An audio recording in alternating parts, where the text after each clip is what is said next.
And welcome to my channel. In this video I'll show you how to replace the driver side door control module, though the procedure would be the same for the passenger side too. This is for a 2003 S500. The problem with this car is that as soon as the engine is turned on, the window automatically opens, and that shouldn't happen. And of course there's a problem with the door control module. It can be programmed, but not everybody has the proper tools to do that. And so short of reprogramming it, then you would have to just purchase used, as in this case the owner of this car bought a used control module from eBay for $40 as of August of 2022.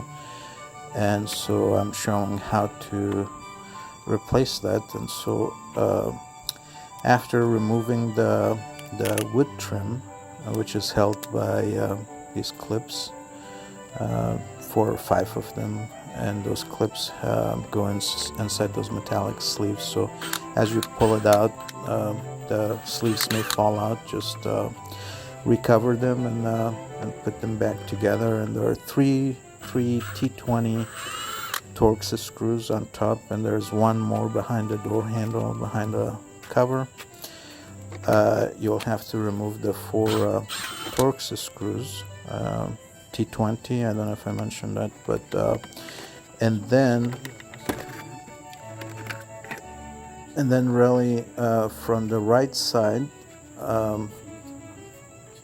using a trim removal tool,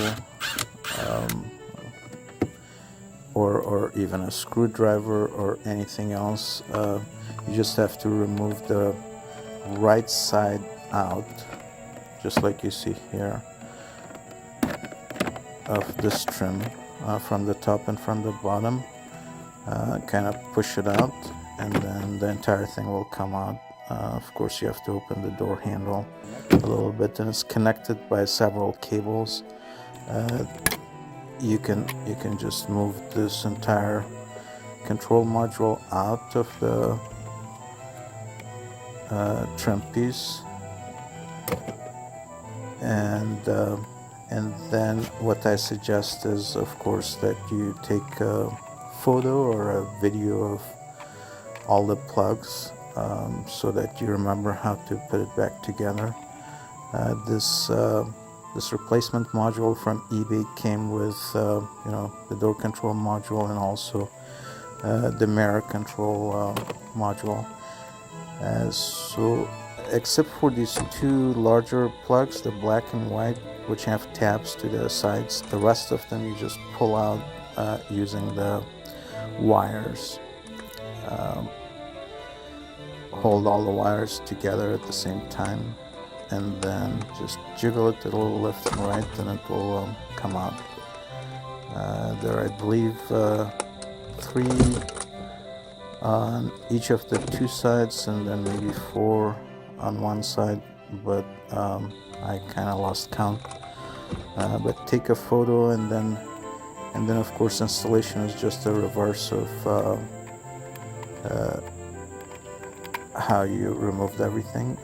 And just make sure that all the plugs are seated, and then before you put everything else together, turn on the engine and test every one of the buttons. Make sure that everything works, including the problem. And in this case, the problem was, of course, that the window would automatically open, and it doesn't anymore. So putting it together is very simple. You cannot make a mistake. They only go in a certain way. So as you can see here, you cannot put it the other way in. And you just press it forward, and everything clicks in place. And after that, you just put in the 4 screws, and then the wood trim And that's it. So I hope you find this video of use, and talk to you soon. Bye bye.